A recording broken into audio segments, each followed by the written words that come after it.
Hello my dear students, once again I welcome you all to your history online class. So in today's online class again we'll be going with the same flow of your world history with chapter 10, where we talk about the rise of communism in Russia from the year of 1917 till 1939. So if you have seen the first part of the video, there I explain you regarding what were exactly the role played by the last Tsar known as Nicholas II, and how there we see the outbreak of one of the great revolution also known as Bolshevik revolution under the leader Vladimir Lenin, and what kind of strategy or the steps taken by him or the program which would really make a lot of matter for Russian nation. So let's start the class.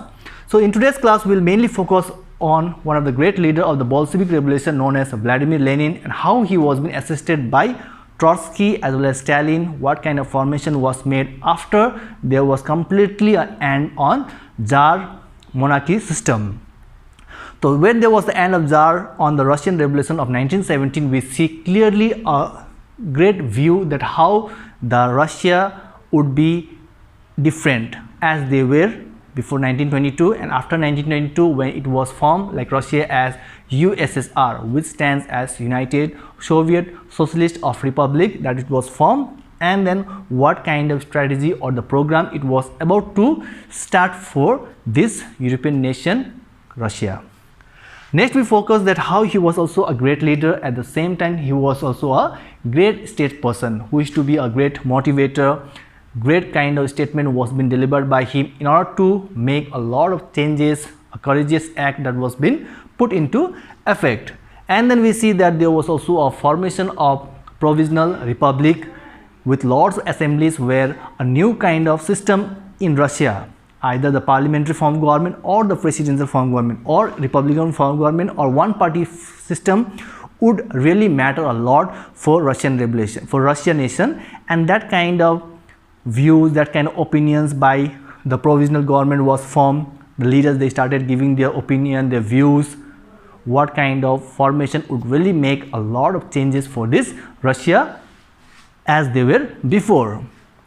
And even in one of the journal known as Iskara, we see that what is to be done, that after 1922, because before 1922 we see the last rule of Tsar known as Nicholas II, at the same time 1922 how USSR was formed, and before that also Russia was involved in the First World War, which took place from the year of 1914 till 1918, where Russia accompanied allied powers against central powers. So after that, what is to be done, how the Russia would be new kind of nation, what kind of changes, what kind of new kind of people's facilities like liberty, equality, fraternity or any such kind of fundamental rights would really be very much essential for the Russian citizen. That also matter a lot after the 1917 act.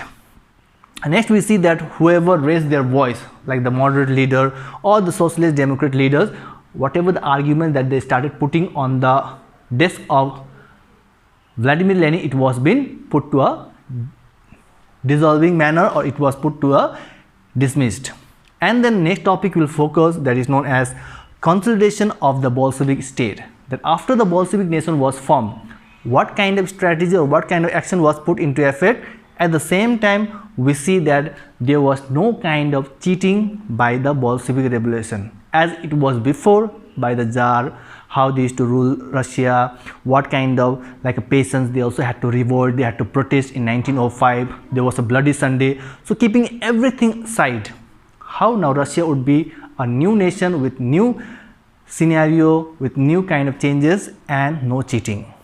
Even we see that there was also a formation of real government of Russia known as Petrograd Soviet. So this kind of changes, this kind of new kinds of move done by Vladimir Lenin also made a lot of impact as well as significant.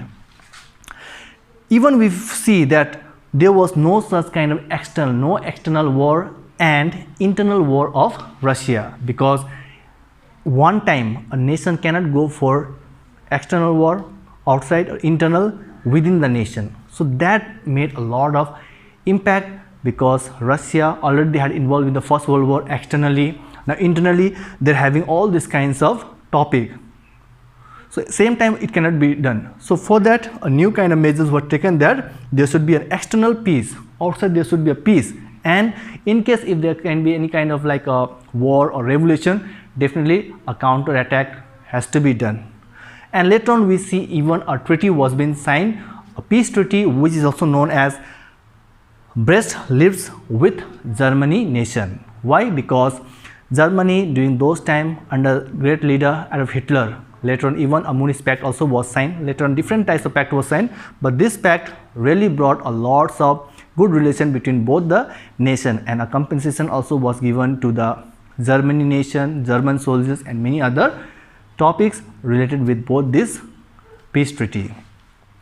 Next we see that under Lenin's leadership, he also formed Red Army, which was given to a leadership to a leader known as Trotsky, and even a secret police known as Cheka was formed, and even this was being under the guidance or under the supervision of Stalin, one of the great leader. And the last topic for today's class will be your Lenin's theory. But before that, I would like to say once again that whatever were the ideas, a new kind of thoughts, what kind of implementation or what kind of action he wanted to make Russia, that all idea is also known as Leninism. So this made a lot of impact for the people of Russia as well as for this leader Lenin.